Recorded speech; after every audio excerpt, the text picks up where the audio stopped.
दोस्तों, मेरे चैनल को जरूर सब्सक्राइब करें। आपका बहुत बहुत धन्यवाद।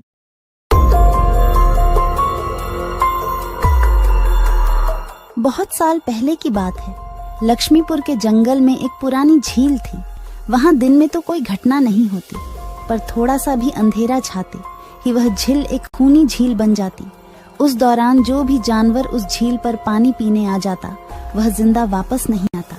कहाँ जाता, आज तक किसी को उसका पता नहीं चला था।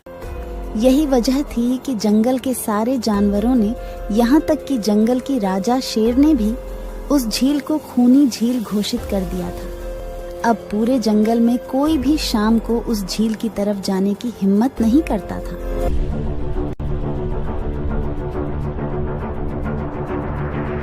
एक दिन उस जंगल में एक बंदर आ जाता है। उसकी और खरगोश की मुलाकात होती है। अरे बंदर भाई, कौन हो तुम? पहले तो तुम्हें इस जंगल में कभी नहीं देखा। खरगोश भाई, आज तक मैं शहर में इंसानों के बीच चिड़ियाघर में था। किसी तरह आजाद होकर आया हूँ। क्या इस जंगल में मेरे रहने के लिए कोई जगह है? हाँ बंदर भाई, ये हम जैसे जानवरों का घर है, इंसानों का चिड़ियाघर नहीं। आओ, मैं तुम्हें पूरी जंगल की सैर करवाता हूँ, सारी जगह के बारे में बताता हूँ। जो जगह पसंद आए वहीं टिक जाना। और खरगोश बंदर को पूरा जंगल घुमाता है। हाथी, जिराफ जैसे कई जानवरों के रहने की जगह ही नहीं, वहाँ के राजा शेर की भी गुफा दिखाता है, पर उस खूनी झील के बारे में ना बताता है और ना उसे वह दिखाने ले जाता है। बंदर वहीं बरगद के एक बड़े से पेड़ को अपने रहने के लिए पसंद कर लेता है। वहां रहते हुए अभी उसे 2 दिन ही गुजरते हैं कि तीसरे दिन शाम को घूमता हुआ वह उसी खूनी झील के पास पहुंच जाता है। अरे वाह, कितने सुंदर झील है। जी तो करता है ठंडे ठंडे पानी में कूद कर नहा लूं, लेकिन सर्दी होने का डर है। चलो, आज सिर्फ ठंडा ठंडा पानी से अपना प्यास ही बुझा लेते हैं।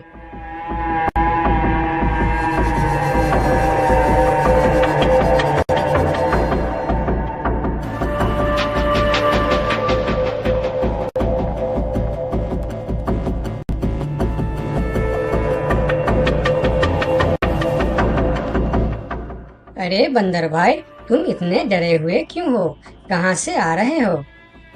झील में पानी पीने गया था और जिंदा वापस आ गए। क्या मतलब? तुम्हें पता नहीं? वह इस जंगल की खूनी झील है। शाम होने पर कोई भी वहाँ जाता है तो जिंदा वापस नहीं आता। उसकी लाश का भी पता नहीं चलता कि वह कहाँ गायब हो जाती है। इसीलिए शाम होते ही कोई भी उस खूनी झील की तरफ नहीं जाता। ये हमारे राजा का आदेश भी है। कमाल है, मुझे तो पता ही नहीं। कैसे पता नहीं? तुम्हें वह खरगोश भाई ने बताया नहीं? लो, खरगोश भाई भी आ गया। अरे खरगोश भाई, आपकी वजह से आज बंदर भाई की जान जाते जाते बची। मेरी वजह से? हाँ, तुमने बंदर भाई को पूरा जंगल घुमाया, हर जगह के बारे में बताया। इस खूनी झील के बारे में क्यों नहीं बताया? भूल गया भाई, मैंने तो सोचा ये तो पेड़ पे रहते हैं, इन्हें झील से क्या काम। अभी अभी इन्हें खूनी झील की खूनी ने पकड़ने की कोशिश की, ये तो बाल बाल बच गए, वरना खूनी झील की खूनी, क्या तुमने उसे देखा? क्यों, क्या तुम लोगों ने आज तक नहीं देखा? नहीं, हम में से कोई कभी भी शाम को उस तरफ जाते ही नहीं और दिन में कोई घटना नहीं होती। और यह बात वह जाकर शेर के दरबार में सभी को बताता है। उसकी बात सुनकर किसी को भी यकीन नहीं आता है। क्या बात कर रहे हो बंदर? मैं सच कह रहा हूँ महाराज, लेकिन हम लोगों तो कभी आज तक देखा ही नहीं, क्योंकि आप लोग उसे खूनी झील समझकर दिन में ही वहाँ जाते हो और शाम होते ही आप लोग डर के मारे वहाँ जाना बंद कर देते हो।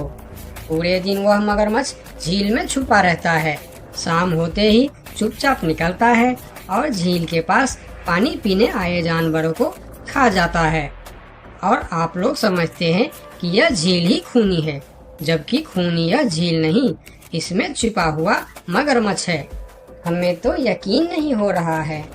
वही तो बंदर भाई, हमें अगर पहले पता होता कि आप इतने बड़े झूठे हो तो हम अपने जंगल में आपको रहने की कभी जगह नहीं देते। अरे यार, आप लोग मेरे बात पर यकीन क्यों नहीं करते? मैं आप लोगों का भलाई के लिए ही बोल रहा हूँ। अगर तुम्हारी बात सच्ची है तो क्या तुम उस मगरमच्छ को हमें दिखा सकते हो? क्यों नहीं महाराज, आज शाम होते ही आप लोग वहाँ जाकर पेड़ और पत्थरों के बीच छुप जाना। और फिर शाम को वह सभी उस खूनी झील के पास जाकर छिप जाते हैं। झील के किनारे जाकर बंदर 2-3 बड़े बड़े पत्थर उस झील के पानी में फेंकता है। पत्थर के गिरने की छपाक छपाक की आवाज सुनकर मगरमच्छ पानी के अंदर चलता हुआ शिकार करने वहां आता है। मगर वहां पेड़ के पीछे छिपे दिखाई देते हाथी को देखकर वह सावधान हो जाता है और सोचता है, अच्छा, तो यह लोग मुझे छुपकर देखने आए हैं। अब मैं क्या करूं? हाँ, ये लोग तो बेवकूफ है। इन्हें फिर से बेवकूफ बनाते हैं। मैं फिर से पत्थर बन जाता हूँ। देखा, हमने कहा था ना, झील में एक बड़ा सा पत्थर है। हाँ देखो, यही पत्थर तो हमें हमेशा रात में दिखाई देता है। हाँ वही तो, ये पत्थर सिर्फ रात को क्यों दिखता है, दिन में क्यों नहीं दिखता, कभी सोचा है? हाँ, रात को चंद्रमा की वजह से पानी में ज्वार आता है तो वह पत्थर ऊपर हो जाता है। दिन में ज्वार नहीं आता तो पत्थर पानी में डूबा रहता है। उनकी बेवकूफी भरी बातें सुनकर बंदर परेशान हो जाता है। अरे यार, तुम लोग भी ना समझते ही नहीं। ठीक है, चलो एक काम करते हैं। तुम लोगों को लगता है ना कि वह बड़ा पत्थर, कि वह बड़ा ही मजबूत पत्थर है।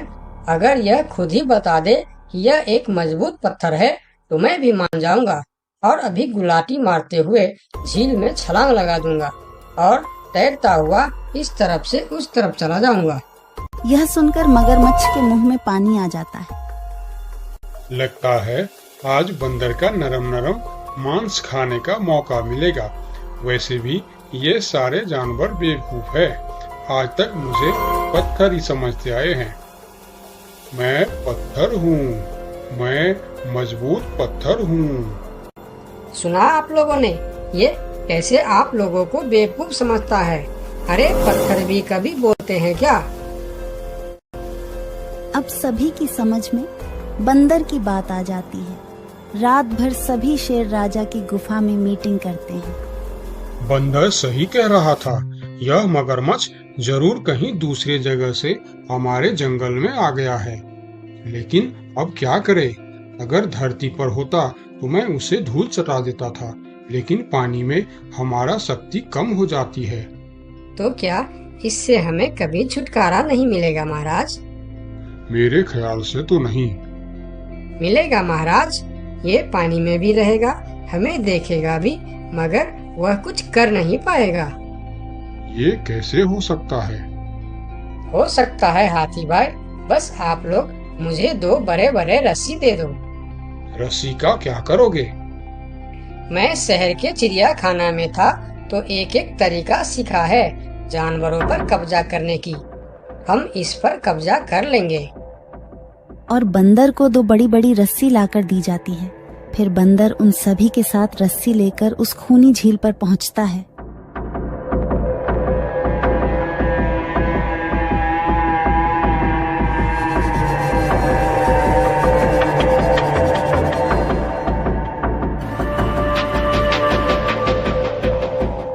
कल तक तो यह बंदर मुझे देखकर भागता था और आज पानी पीने आया है। लगता है ये भी दूसरे जानवरों की तरह मुझे पत्थर समझने लगा है। अभी इसे अपना निवाला बनाता हूँ।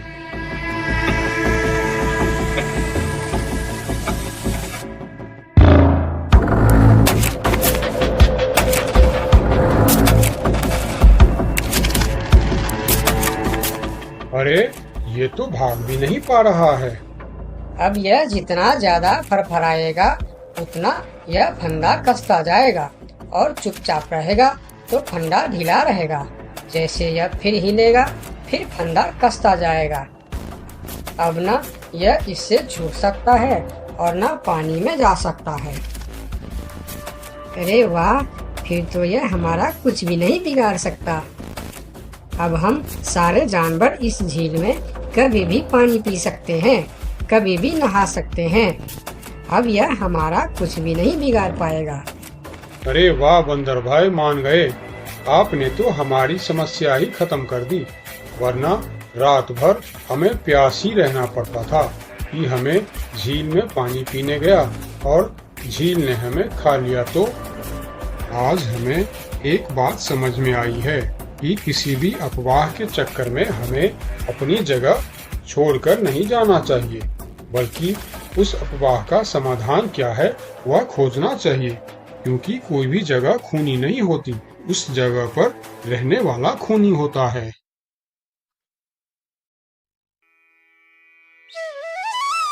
बहुत साल पहले की बात है। लक्ष्मी नगर में एक बहुत बड़ा जंगल हुआ करता था। उस जंगल में शेर खान नाम का एक शेर रहता था। वह जंगल का राजा था। उसके शासनकाल में जंगल के सभी जानवर सुखी और शांति से रहते थे। यदि जंगल में कोई भी जानवर गलत काम करता तो शेर खान उसे दंड देते थे। वह कमजोर जानवरों की रक्षा भी करते थे।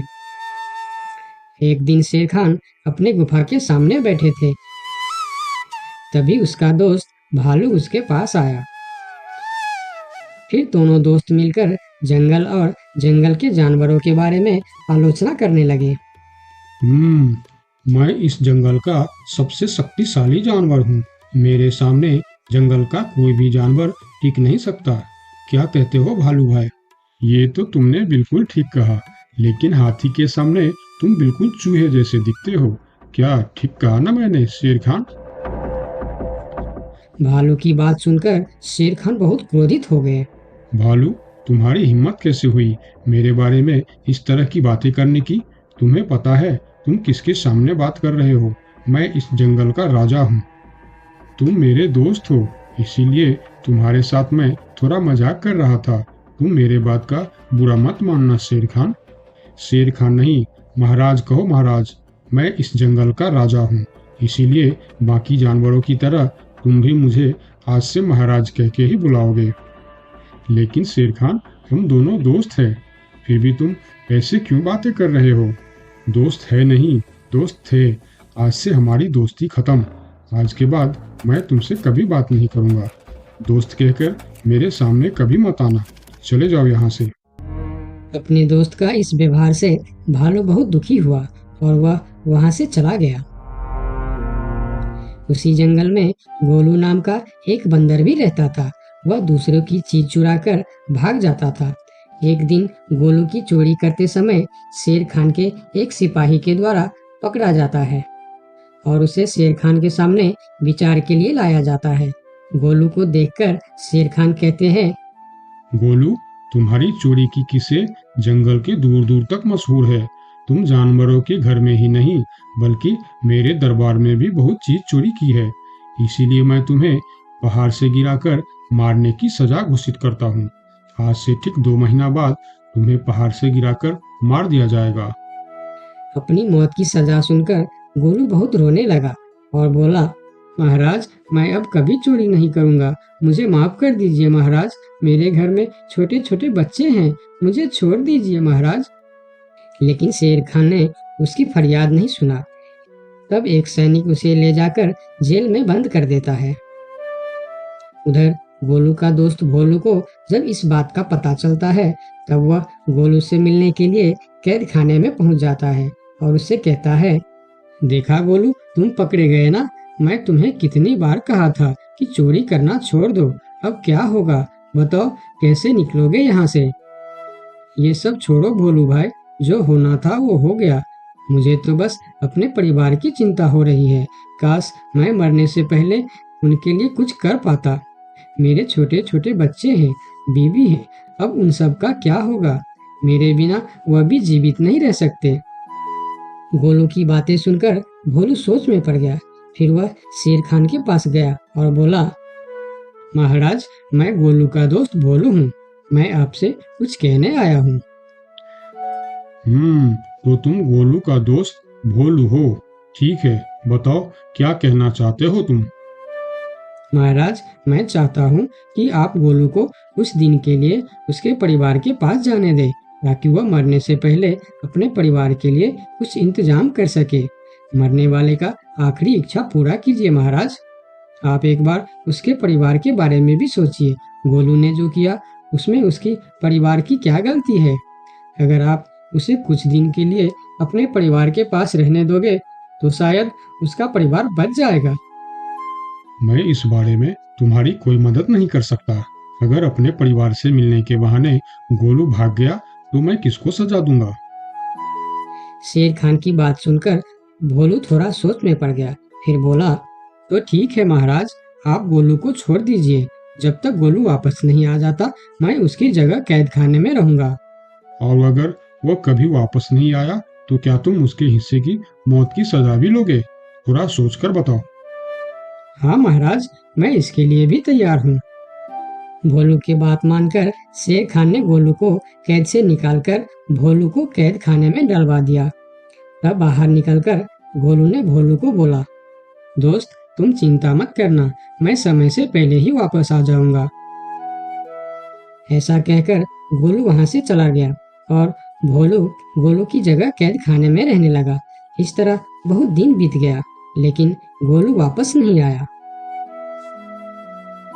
तब एक दिन शेर खान भोलू के पास आया। देखा बंदर, मैंने कहा था ना गोलू वापस नहीं आएगा। अगर कल सुबह तक गोलू वापस नहीं आया तो शर्त के अनुसार कल शाम के समय तुम्हें पहाड़ से गिरा दिया जाएगा।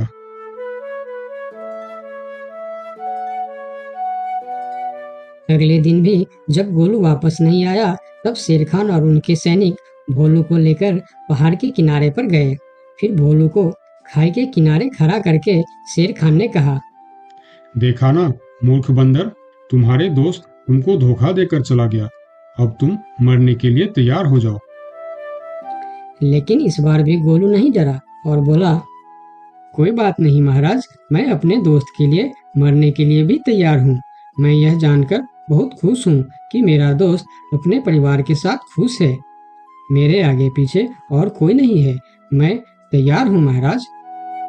शेर खान और भोलू के बीच बातचीत चल ही रही थी कि तभी थोड़ी दूर पर गोलू उनके और आता हुआ दिखाई दिया। फिर पास आकर उसने बोला, तुम्हें ऐसा करने की कोई जरूरत नहीं है दोस्त। तुमने मेरे लिए जो किया उसके लिए तुम्हारा बहुत बहुत शुक्रिया। अब मैं अपनी सजा पूरी करने के लिए तैयार हूँ। महाराज छोड़ दीजिए मेरे दोस्त को। गोलू, तुम्हें वापस आने की क्या जरूरत थी? मैं यह सजा ले लेता था। तुम्हारे घर में छोटे छोटे बच्चे हैं, बीवी है, उनका क्या होगा? मेरे परिवार में मेरे अलावा और कोई नहीं है, इसीलिए यदि मैं मर भी जाऊं तो मेरे लिए किसी को कोई दुख नहीं होगी। तुम यहाँ से चले जाओ। नहीं दोस्त, गलती मैंने की है, इसीलिए सजा भी मुझे ही मिलनी चाहिए। उन दोनों की दोस्ती को देखकर शेर खान सोचने लगे, ये दोनों अपने दोस्ती के खातिर एक दूसरे के लिए जान देने के लिए तैयार है, और मैं एक छोटी सी बात के लिए अपने सबसे अच्छे मित्र भालू से दोस्ती तोड़ दी। यह मैंने बहुत बड़ा गलती कर दी। मुझे इसका प्रायश्चित करना ही होगा। किसी को मरने की कोई जरूरत नहीं है। तुम दोनों की दोस्ती देखकर मैं गोलू की सजा माफ करता हूँ। और याद रखना गोलू, अगर तुमने फिर से चोरी की तो अगली बार मैं तुम्हारी सजा माफ नहीं कर पाऊंगा। नहीं नहीं महाराज, आज के बाद मैं फिर कभी ऐसा गलती नहीं करूंगा। आज से मैं ईमानदारी से मेहनत करके अपना परिवार चलाऊंगा। आपका बहुत बहुत धन्यवाद महाराज। ठीक है, अब तुम लोग यहाँ से जा सकते हो। उनके जाने के बाद शेर खान सीधा अपने दोस्त भालू के पास गया। भालू मेरा दोस्त, मैं यहाँ तुमसे माफी मांगने के लिए आया हूँ। मैंने जो उस दिन तुम्हारे साथ व्यवहार किया वह बहुत गलत था। मैं बहुत शर्मिंदा हूँ, मुझे माफ कर दो मेरे दोस्त। लेकिन महाराज, आपने तो कहा था। महाराज नहीं, शेर खान बोलो, शेर खान। आज से तुम मुझे महाराज नहीं शेर खान ही बुलाओगे, क्योंकि दोस्त एक दूसरे के नाम लेकर ही बुलाते हैं। आज से तुम मेरे सबसे अच्छे दोस्त हो। गोलू और भोलू की दोस्ती देखकर शेर खान को अपनी गलती का एहसास हुआ और उसने भालू से माफी मांगी और दोनों फिर से दोस्त बन गए। तो दोस्तों, इस कहानी से हमें यह सीख मिलता है कि कभी-कभी दूसरे के अच्छाइयों को देखकर भी हम अच्छा बन जाते हैं। इसीलिए हमें हमेशा अच्छे लोगों के साथ ही दोस्ती रखनी चाहिए और अच्छे-अच्छे काम भी करनी चाहिए। आपका बहुत-बहुत धन्यवाद।